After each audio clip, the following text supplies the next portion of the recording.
যখন মাটি দিয়ে আমাকে চলে আসবে, আমি তাদের আওয়াজগুলো শুনতে পাবো।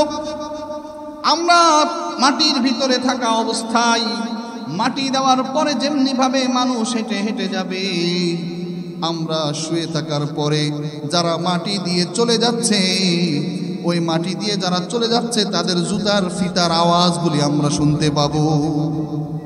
জুতার আওয়াজগুলি আপনি শুনতে পাবেন, কিন্তু আপনার আর কিছুই করার থাকবে না। আপনি তো আলমে বারজাখে চলে গিয়েছেন, আসল জীবনে চলে গিয়েছেন। সেদিন আপনার আর করার কিছুই থাকবে না। যদি আল্লাহ আপনার সাথে থাকে, আপনি যদি দুনিয়ার জীবনে আল্লাহকে মেনে যান, রসুলকে মেনে যান, দুনিয়ার জীবনে যদি মেনে যান, তাহলে কাল কিয়ামতের ময়দানে, হাসরের ময়দানে, কবরে আপনি আল্লাহকে পাবেন। যদি আপনি নেককার হন, মুনকার নাকির এসে আপনাকে সওয়াল করবে, সব সওয়ালের উত্তর আপনি দিতে পারবেন। আল্লাহ তাআলা তখন আওয়াজ দিবেন, এর জন্য জান্নাতের বিছানা বিছায় দাও। বলেন সুবহানাল্লাহ।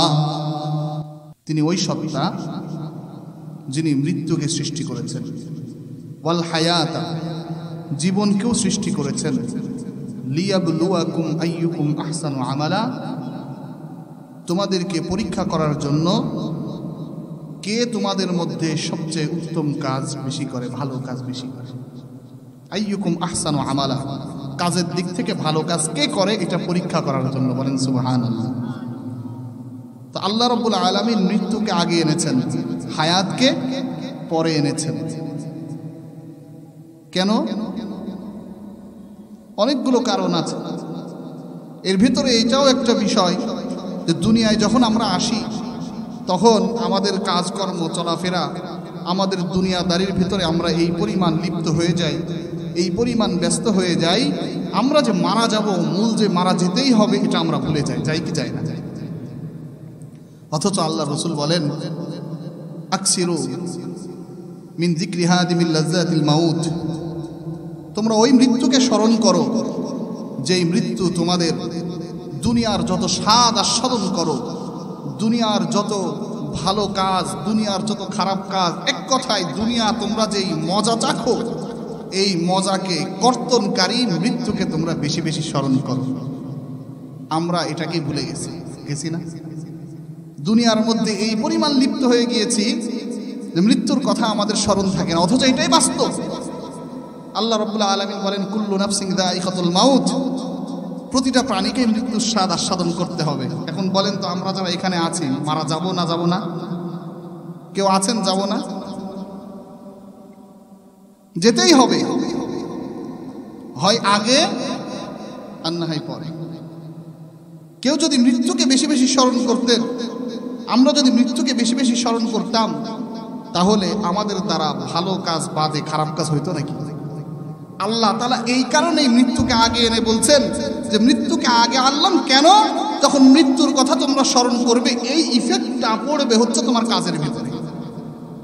তোমার মৃত্যুর কথা যদি স্মরণ থাকে, তোমার কাজ ভালো হবে, তোমার আমল ভালো হবে, আল্লাহর সাথে সম্পর্ক ভালো হবে, বান্দা তুমি জান্নাতে চলে যাবে। বলেন সুবহানাল্লাহ।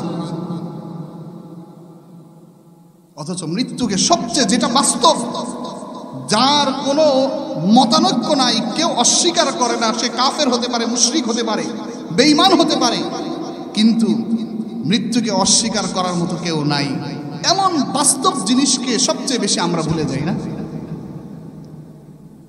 দুনিয়ার ভেতরে বাবা বেঁচে আছে, মা বেঁচে আছে, সন্তান দুনিয়া ছেড়ে চলে গেছে, আছে না নাই? দাদা বেঁচে আছে, দাদি বেঁচে আছে, কিন্তু সন্তান নাতি হয়েছে, এই নাতিটা দুনিয়ার মায়া ছেড়ে চলে গেছে। বাবাটা তাকায় দেখে সন্তান দুনিয়া ছেড়ে চলে গেছে, সন্তানের লাশ বাবা কাঁধে নিয়ে হাঁটে আর চিন্তা করে, এত ভারী বোঝা আমার কাঁধের উপরে চড়াইয়া দিল। দুনিয়ার ভেতরে সবচেয়ে ভারী বোঝা হলো সন্তানের লাশ। কি বলেন, ঠিক না? দুনিয়ার ভেতরে সবচেয়ে ভারী বোঝাটা হলো সন্তানের লাশ। যেই বাবা সন্তানকে কাঁধে নিয়েছে, ওই বাবাই জানে লাশটা কেমন ভারী, খাটিয়াটা কেমন ভারী। যদি আসার সিরিয়াল থাকতো, যেমন যাওয়ারও সিরিয়াল থাকতো, কখনোই কখনোই ওই নাতি ওই সন্তান বাবা আর দাদার আগে যেতে পারতো না। সন্তান আমার আগে চলে গিয়েছে, নাতি আমার আগে চলে গিয়েছে, আমার এখনো পর্যন্ত মাথার ভিতরে আসে না যে আমি আমার সন্তান চলে গিয়েছে আমার চোখের সামনে, আমার সন্তানকে আমি নিজ হাতে মাটি দিয়েছি, আমার নাতিকে আমি নিজ হাতে মাটি দিয়েছি, কিন্তু আমাকেও যে চলে যেতে হবে এর প্রস্তুতি আমি কি নিলাম? আমরা দুনিয়ার পিছনে ছোটাছুটি করছি, দুনিয়া উপার্জনের জন্য ছোটাছুটি করছি, দুনিয়া উপার্জন করতে গিয়ে আল্লাহকে বেমালুম ভুলে গিয়েছি। একটু চিন্তা করেন, আপনার চোখটা বন্ধ হতে দেরি, আপনার কোটি কোটি টাকা লক্ষ লক্ষ টাকা খরচ করে যে বাড়ি বানিয়েছেন ওই বাড়ি থেকে নামাতে দেরি করবে না।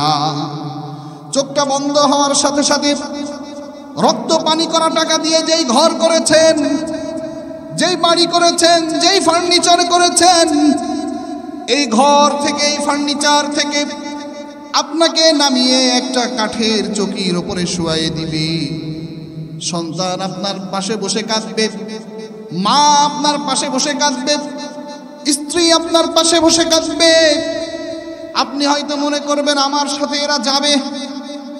সন্তান যখন নিয়ে যাবে আপনার লাশটা খাটিয়ার ভিতরে নিবে, সন্তান মনে মনে ভাববে আমার বাবা আমার বড় বৃক্ষ আজ আর নাই। আপনি হয়তো শুয়ে শুয়ে ভাববেন সন্তান আমার সাথে যাচ্ছে, হয়তো আমার সাথে থাকবে, জানাজার জন্য আসছে, হয়তো অনেক মানুষ আমার সাথে থাকবে। কিন্তু যখন জানাজাটা দাঁড়ায় গেল, আপনি যদি জাহান্নামী হন চিন্তা করবেন হাই রে, জীবনে কত জানাজার নামাজ পড়লাম। ওলামা একরাম বলেছিল নামাজ পড়ো, নামাজ পড়ো, সল্লু ক্বাবলা আন তুসাল্লা আলাইক, তুমি তোমার উপরে নামাজ পড়ার আগে তুমি নামাজ পড়ে নাও, তুমি নামাজ পড়ে নাও। জীবনে কখনো নামাজ পড়ি নাই, আজ আমার নামাজটা হচ্ছে। জানাজার নামাজ শুরু হয়ে গেছে। নামাজ শেষ করার পর কয়েকজন মানুষ মিলে যখন গোরস্থানের ভিতরে আপনাকে দাফন করবে, সব মানুষ উপরে দাঁড়ায় থাকবে, দুইজন মানুষ মাত্র ভিতরে ঢুকবে। ওই লোকটা চিন্তা করবে কি ব্যাপার, আমার সাথে আর থাকে না কেন, এত মানুষ আমার সাথে আসলো কোথায় গেল, আর নামে না কেন, নামে না কেন, আর কেউ নামবে না, কেউ সাথে থাকবে না। দুইজন লোক নামবে, চরাত সবগুলো ঠিক করে দিয়ে, কাফন রাশটাকে ঠিক করে দিয়ে যখন উঠে যাবে, কবরটা অন্ধকার হয়ে যাবে। ওই লোকটা যদি জাহান্নামী হয় কাঁদতে শুরু করবে, কি করলাম, দুনিয়ার জীবনটা কেমনে কাটাইলাম, দুনিয়াতে ঠিকভাবে আল্লাহকে চিনলাম না। আল্লাহ ঘোষণা করেন আল ইয়াউমা নানসাকুম কামা নাসিতুম লিকা ইয়াউমিকুম হাদা, বান্দা দুনিয়ার জীবনে যেমনি ভাবে আমাকে ভুলে গেছো, আজ কবরের ভিতরেও আমি তোমাকে স্মরণ রাখবো না। আল্লাহ যদি স্মরণ না রাখে কবরের ভিতরে কি অবস্থা হবে? কবর প্রতিদিন ডাকতে থাকে আনা বাইতুল ওয়াহদা, আনা বাইতুল গুরবা, আমি একাকিত্বের ঘর, আমার কোনো সঙ্গী নাই, আমার ভিতরে কেউ কাউকে সাথী পাবে না। দুনিয়ায় অনেকের বাবা আছে, অনেকের সন্তান আছে, দুনিয়ায় মা আছে, বাবা আছে, সবাই আছে, আত্মীয় স্বজন আছে, কিন্তু আমি কবর এমন জায়গা, আমার ভেতরে এরকম বাবা মা কেউ থাকবে না, আমার কাছে কোনো সন্তান থাকবে না, আমার কাছে কোনো আত্মীয় স্বজন থাকবে না। আনা বাইতুল ওয়াহদা, আমি একাকিত্বের ঘর, আনা বাইতুল গুরবা, অপরিচিত ঘর, কেউ কাউকে চিনবে না, কবরের ভিতরে কেউ কাউকে চিনবে না। আনা বাইতুদ দুদ, আমি হলাম পোকামাকড়ের ঘর, প্রতিদিন কবর ডাকতে থাকে। সেই কবরের ভেতরে আল্লাহ যদি আমাকে না চিনেন আমার কি অবস্থা হবে? সেদিন কোথাও যাওয়ার জায়গা থাকবে না, কোথায় যাওয়ার জায়গা থাকবে না। মানুষ যখন মাটি দিয়ে আমাকে চলে আসবে, আমি তাদের আওয়াজগুলো শুনতে পাবো। আমরা মাটির ভিতরে থাকা অবস্থায় মাটি দেওয়ার পরে যেমনি ভাবে মানুষ হেঁটে হেঁটে যাবে, আমরা শুয়ে থাকার পরে যারা মাটি দিয়ে চলে যাচ্ছে, ওই মাটি দিয়ে যারা চলে যাচ্ছে তাদের জুতার ফিতার আওয়াজগুলি আমরা শুনতে পাবো। জুতার আওয়াজগুলি আপনি শুনতে পাবেন, কিন্তু আপনার আর কিছুই করার থাকবে না। আপনি তো আলমে বারজাখে চলে গিয়েছেন, আসল জীবনে চলে গিয়েছেন। সেদিন আপনার আর করার কিছুই থাকবে না। যদি আল্লাহ আপনার সাথী থাকে, আপনি যদি দুনিয়ার জীবনে আল্লাহকে মেনে যান, রসুলকে মেনে যান, দুনিয়ার জীবনে যদি মেনে যান, তাহলে কাল কিয়ামতের ময়দানে, হাসরের ময়দানে, কবরে আপনি আল্লাহকে পাবেন। যদি আপনি নেককার হন, মুনকার নাকির এসে আপনাকে সওয়াল করবে, সব সওয়ালের উত্তর আপনি দিতে পারবেন। আল্লাহ তাআলা তখন আওয়াজ দিবেন, এর জন্য জান্নাতের বিছানা বিছায় দাও। বলেন সুবহানাল্লাহ। জান্নাতের বিছানা বিছায় দেওয়া হবে। আর যদি আপনি নেককার না হন, আপনি যদি বদকার হন, আপনি যদি দুনিয়ার ভেতরে জুলুম করে যান, দুনিয়ার ভেতরে ইনসাফ না করে যান, দুনিয়ার ভিতরে আপনি যদি চুরি করে যান, দুনিয়ার ভিতরে ডাকাতি করে যান, দুনিয়ার ভিতরে ব্যভিচারী করে যান, যত আকাম কুকাম আছে সব করেছেন, এই সব করার পরে যখন আপনি কবরের ভিতরে যাবেন, আপনার কোনো সাথী থাকবে না। মুনকার নাকির আপনাকে প্রশ্ন জিজ্ঞেস করবে, আপনি হা হা লা আদরি বলবেন, উত্তর জানা থাকবে না, এক উত্তর জানবেন না। আল্লাহ সব প্রশ্ন দিয়ে দিয়েছেন, কি কি প্রশ্ন করা হবে সব প্রশ্ন দিয়ে দিয়েছেন। দুনিয়ার ভিতরে প্রশ্ন ফাঁস হয়ে গেলে প্রশ্ন বাতিল হয়ে যায়, কি বলেন? দুনিয়ার ভিতরে প্রশ্ন যদি ফাঁস হয়ে যায়, ওই পরীক্ষার চলে না। কিন্তু আল্লাহ রব্বুল আলামিন কাল কবরের ভিতরে কি প্রশ্ন করবেন সবগুলো বলে দিয়েছেন। এত মুখস্থ করার পরেও, এত জানার পরেও দেখা যাবে আপনি যদি ঠিকভাবে চলাফেরা না করেন, আপনি যদি আল্লাহর হুকুম না মানেন, রসুলের তরিকা না চলেন, যতই আপনি মুখস্থ করেন না কেন, ওই মুখস্থ করা দিয়ে আপনার কোনো কাজে আসবে না। দুইজন ফেরেশতা এসে যখন প্রশ্ন করবে, ওই প্রশ্নগুলোর উত্তর দিতে পারবেন না। আল্লাহর পক্ষ থেকে জাহান্নামের দরজা খুলে দেওয়া হবে, কবরের ভিতরে থেকেও জাহান্নামের শাস্তিগুলো আপনি ভোগ করতে থাকবেন।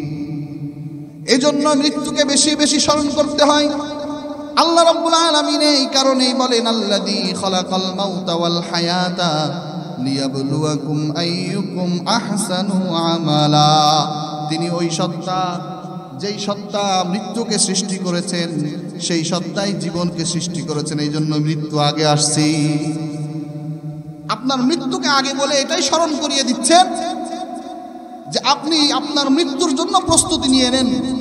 আপনি যখন মৃত্যুর জন্য প্রস্তুতি নেবেন না, তখন কবরের ভিতরে গিয়ে আপনি ফেসে যাবেন, হাসরের ময়দানে আপনি ফেসে যাবেন। কাল কিয়ামতের ময়দানে যখন আল্লাহ রাব্বুল আলামিন আপনার হিসাব নিকাশ শুরু করবে, ওই হিসাব নিকাশের বোঝা আপনি কি করতে পারবেন না, সহ্য করতে পারবেন না। যখনই হিসাব নিকাশ হবে, তখনই মান্নুক হিসাব, যাকেই হিসাব নিকাশ করা হবে ফাকাদ হালাকা, সেই ধ্বংস হয়ে যাবে। এজন্য দুনিয়াতে থাকা অবস্থায় আমরা মৃত্যুকে স্মরণ করে আমাদের জীবনকে পরিচালনা করি। আল্লাহ রাব্বুল আলামিন আমাদের সবাইকে তৌফিক দান করেন। সবাই